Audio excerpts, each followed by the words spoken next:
Hello दोस्तों, स्वागत है आपका हमारे channel movie insight by Sunny पर। आज हम एक्सप्लेन करेंगे एक ऐसी मूवी जहां एक टैंक के अंदर सदियों से पुराना जीव रहा करता था। तो चलिए कहानी शुरू करते हैं। कहानी की शुरुआत 1946 में होती है, जहां एक फैमिली बीच के किनारे रहा करती थी।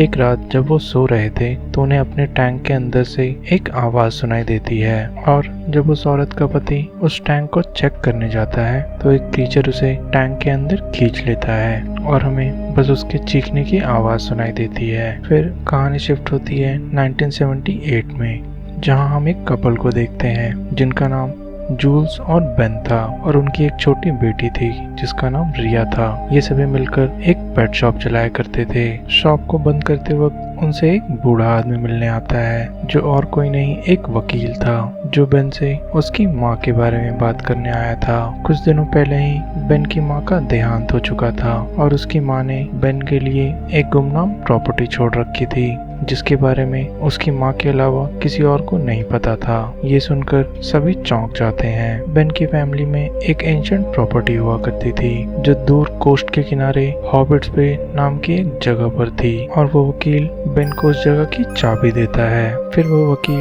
बेन को एक राज की बात बताता है कि उसी जगह पर उसके पिता लापता हुए थे और तभी से ना वो मिले और ना ही उनकी बॉडी। फिर वकील के जाने के बाद जूल और बेन ये डिसाइड करते हैं कि वो एक बार उस जगह को जाकर देखेंगे, ताकि वो पता लगा सकें कि वो जगह रहने लायक है या नहीं। और फिर वो वहाँ के लिए निकल पड़ते हैं। रास्ते में उन्हें एक पेड़ गिरा मिलता है। फिर वो लोग वहाँ से पैदल ही सफर तय करते हैं। मंजिल पे पहुँचने पर वहाँ एक पुराना कैबिन था जो पूरी तरह झाड़ियों से ढका हुआ था, मतलब बहुत सालों से यहाँ पर कोई आया नहीं था। और उस कैबिन के गेट को लकड़ियों से पैक कर दिया गया था ताकि कोई भी उसके अंदर ना जा सके। बेन उन लकड़ियों को हटाकर केबिन के अंदर जाता है और सभी लोग उस घर को देखकर काफी खुश होते हैं, क्योंकि वो काफी बड़ा केबिन था और बेन को वहाँ अपनी फैमिली की कुछ पुरानी चीजें मिलती हैं, जिसे देख बेन थोड़ा इमोशनल हो जाता है। और जूल्स जब केबिन के पीछे वाला दरवाजा खोलती है तो वहाँ का नजारा देख उनके होश ही उड़ जाते हैं, क्योंकि केबिन के पीछे ही एक बहुत बड़ा बीच था। तभी वहाँ उन्हें एक पुराना वाटर टैंक मिलता है। रिया बेन से पूछती है कि ये टैंक किस काम आता है, जिस पर बेन उसे बताता है कि पुराने जमाने में लोग पानी को स्टोर करने के लिए ऐसे टैंक बनाया करते थे। फिर बेन उस टैंक के अंदर जाता है ताकि वो फिर से घर का पानी शुरू कर सके, लेकिन वो टैंक पूरी तरह से सूखा हुआ था और उसे मरम्मत की जरूरत थी। फिर बेन गाड़ी से वहाँ रहने के लिए जो सामान लाया था उसे केबिन में ले आता है, और इधर जूल्स को घर में बेन की माँ की और उसकी बहन की पुरानी तस्वीरें मिलती है, और साथ ही पेपर्स की कुछ कटिंग्स भी जो एक डायरी में रखी हुई थी, और वो डायरी बेन की मॉम की थी। फिर वो पेपर कटिंग जूल्स बेन को दिखाती है, क्योंकि उसमें लिखा हुआ था कि बेन के डैड इस ओशियन में डूब के मर गए थे, लेकिन इसके बारे में बेन की मॉम ने कभी भी कोई जिक्र नहीं किया। तभी उन्हें अचानक बाहर से कुछ आवाज सुनाई देती है, जिससे वो सभी डर जाते हैं। तभी रिया उनके पास आती है और जूल्स उसे कहानियां सुनाकर सुला देती है, लेकिन रिया को नींद नहीं आ रही थी, क्योंकि उसे ऐसा फील हो रहा था कि उसके घर में कोई है। फिर जूल्स वो डायरी पढ़ती है जिसमें बेन की मॉम ने यहाँ पहली बार आने के बारे में लिखा था। वो सभी इस जगह से बहुत खुश थे। फिर बेन के डैड ने यहाँ एक टैंक बनवाया जो काफी गहरा था और उसका पानी काफी मीठा भी था। फिर एक दिन बेन के डैड वाटर टैंक को चेक करने गए, लेकिन उसके बाद वो कभी वापस नहीं आ सके, और साथ ही उनकी बेटी भी गायब हो गई थी। बहुत ढूंढने पर भी उनका कोई पता नहीं चला, इसीलिए बेन की मॉम ने उस जगह को छोड़ दिया।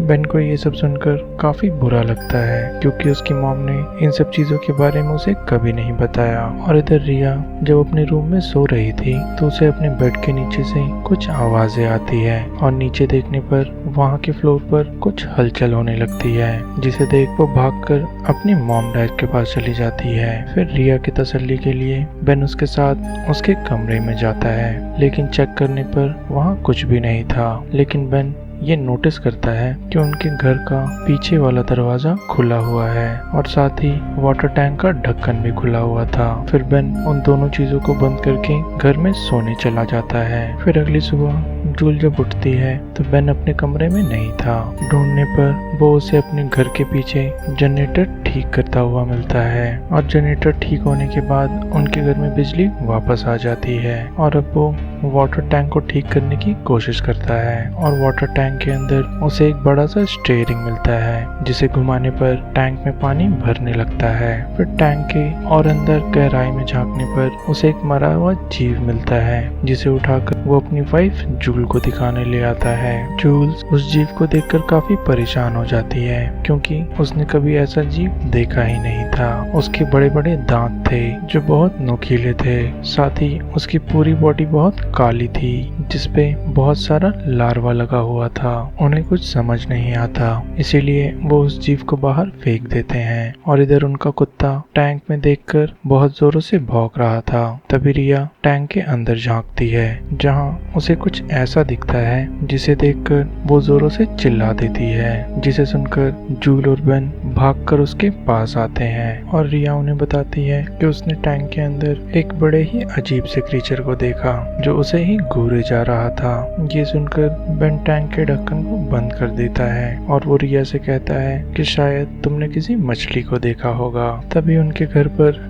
एक लेडी आती है जिसे उस वकील ने ही भेजा था उनसे ये पूछने के लिए कि क्या वो सभी इस घर को बेचने में इंटरेस्टेड हैं, जिस पर बेन उससे कहता है कि पहले हम कुछ दिन यहाँ रहकर देखना चाहते हैं और वो लेडी वहाँ से चली जाती है। उसने अपनी कार बहुत ही दूर पार्क की थी। कार के पास पहुंचने पर उसे कुछ अजीब सा सुनाई देता है और उस पर एक क्रीचर हमला कर देता है जिसे वो बहुत ही बेरहमी से काट खाता है और उसकी मौत वहीं पर हो जाती है। और उसके बाद वो क्रीचर बहुत ही जोर से गुर्राता है जिसकी आवाज सुनकर जूल की नींद टूट जाती है और ये बात वो बेन को बताती है और दोनों मिलकर नीचे देखने जाते हैं जहाँ जूल को वही क्रीचर खिड़की से झांकता हुआ दिखता है, जिसे देख जूल बहुत जोरों से चिल्ला उठती है। लेकिन बेन जब तक जूल के पास आता है तो वो क्रीचर वहाँ से भाग चुका था। जूल उसे समझाने की कोशिश करती है कि वहाँ एक बहुत बड़ा क्रीचर था, लेकिन बेन उसे बस एक वहम बताता है। फिर अगली सुबह उनका जनरेटर खराब हो गया था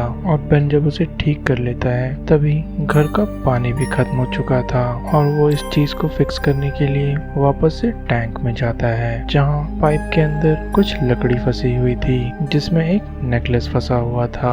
तभी उसे वहाँ पर एक मरा हुआ रैबिट भी नजर आता है। फिर वो उन सभी चीजों को साफ करके वो नेकलेस जूल्स को दिखाता है। जूल्स उस नेकलेस को पहचान जाती है और वो बेन को एक पुरानी तस्वीर दिखाती है जो बेन की बहन की थी जिसमें उसने वो नेकलेस पहना हुआ था और ये देखकर वो दोनों काफी सहम जाते हैं और जूल उससे कहती है कि शायद तुम्हारी बहन इसी टैंक में डूबकर मर गई थी। फिर बेन शहर की तरफ गैस लेने जाता है और इधर जूल्स रीटा को कहानियां सुना रही थी। बेन को रास्ते में उसी लेडी की गाड़ी मिलती है जिस पर बहुत सारा खून लगा हुआ था और जब वो उस खून का पीछा करता है तो उसे वहाँ जंगलों के बीच उस लेडी की लाश मिलती है जिसे किसी क्रीचर ने बहुत ही बेरहमी से मार डाला था। ये देखकर बेन काफी डर जाता है और वहाँ से भागकर सीधे उसी गाड़ी के पास पहुंचता है जहां उस गाड़ी में एक रेडियो रखा हुआ था और वो उस रेडियो को लेकर उससे मदद बुलाने की कोशिश करता है, लेकिन दूसरी तरफ से उसे कोई भी रिस्पांस नहीं मिलता। और इधर घर पर जूल्स और रिया अकेले थे। जूल्स को बेसमेंट से कुछ आवाज आती है। वहां जाकर देखने पर उसे भीगे हुए कुछ पैरों के निशान दिखते हैं जिसे देखकर उसे ये समझ आ जाता है कि उसके घर में कोई घुस आया है और वो अपने प्रोटेक्शन के लिए एक चाकू पकड़ लेती है। तभी उसे वहाँ डायरी का एक पन्ना मिलता है जिसमें बेन की मॉम ने लिखा था कि यहाँ कुछ डरावने क्रीचर्स रहते हैं जिन्होंने बेन के डैड और उसकी बहन को मार डाला। इसी वजह से उसकी मॉम यहाँ से भाग गई थी। तभी अचानक एक क्रीचर जूल पर हमला कर देता है, लेकिन जूल किसी भी तरह उसे एक बाथरूम में कैद कर देती है। तब तक बेन भी वहाँ आ चुका था। जूल बेन से कहती है कि हमें यहाँ से जाना होगा क्योंकि कुछ क्रीचर्स हम पर हमला करने वाले हैं, और वो बेन को उसकी मॉम की डायरी भी दिखाती है जिसमें उन क्रीचर्स के बारे में लिखा हुआ था। ये सब देखकर बेन जूल को अपना सामान पैक करने को कहता है। तब तक वो अपनी गाड़ी यहाँ पर लेकर आएगा ताकि वो सभी यहाँ से निकल सके। और इधर एक पुलिस वाला उस औरत की गाड़ी तक पहुँच जाता है क्योंकि उसने रेडियो में बेन की आवाज सुन ली थी, लेकिन एक क्रीचर उस पर हमला करके उसे मार डालता है। और ये सब होते हुए बेन देख लेता है। फिर बेन डरी हुई हालत में वापस केबिन में चला जाता है और सारी सच्चाई वो जूल्स को बताता है। फिर वो डिसाइड करता है कि वो सभी क्रीचर्स को मार डालेगा, इसीलिए वो केरोसिन से भरा हुआ एक कैन लेकर टैंक के अंदर जाता है जहाँ उसे उसी पुलिस वाले की लाश दिखाई देती है। तभी एक क्रीचर उस पर हमला कर देता है, लेकिन बेन किसी भी तरह खुद को बचाते हुए टैंक से बाहर निकल आता है। और इधर घर पर भी जूल और रिया पर कुछ क्रीचर्स हमला कर देते हैं और वो क्रीचर रिया को उठाकर टैंक के अंदर ले जाता है, लेकिन जूल रिया को नहीं बचा पाती। फिर वो दौड़कर बेन के पास जाती है। बेन काफी घायल हो चुका था, इसीलिए जूल खुद ही टैंक के अंदर चली जाती है और वहाँ वो एक मशाल लेकर गई थी। फिर कुछ क्रीचर्स जूल पर हमला कर देते हैं, लेकिन जूल मशाल की मदद से उन्हें जलाकर मार डालती है और वो अपनी बेटी को भी उन क्रीचर्स के चंगुल से छुड़ा लेती है। तभी वहाँ अचानक बहुत सारे क्रीचर्स आ जाते हैं और वो उन क्रीचर्स पर केरोसिन छींटकर आग लगा देती है और अपनी बेटी को लेकर टैंक से बाहर निकल आती है। और वो रिया को बेन के कार में छिपा देती है ताकि वो बेन को भी अपने साथ ले आ सके, और वो बेन को भी कार के पास ले आती है। तभी वहाँ एक क्रीचर आकर कार में बैठी रिया पर हमला कर देता है। वो किसी तरह बेन को कार के अंदर बिठाती है। तभी बेन उस पुलिस वाले की बंदूक की मदद से उस क्रीचर को मार डालता है और जूल्स गाड़ी स्टार्ट करके सबके साथ वहां से भाग जाती है, जिसकी वजह से सभी की जान बच जाती है। और अब सभी लोगों को समझ में आ गया था कि बेन की मॉम ने उन्हें उस घर के बारे में क्यों नहीं बताया, क्योंकि वो इन सभी की जान को खतरे में नहीं डालना चाहती थी। और शहर आकर वो उस लैंड को बेच देते हैं। फिर कुछ दिनों बाद एक माइनिंग कंपनी उस जगह को खरीद लेती है जहाँ पर आए मजदूर उस टैंक को देखकर उसे तोड़ने की कोशिश करते हैं। तभी बहुत सारे क्रीचर्स निकलकर उन मजदूरों पर हमला कर देते हैं और ये मूवी यहीं पर खत्म हो जाती है। ऐसे ही बेहतरीन एक्सप्लेनेशन जानने के लिए हमें लाइक एंड सब्सक्राइब करें। Thank you.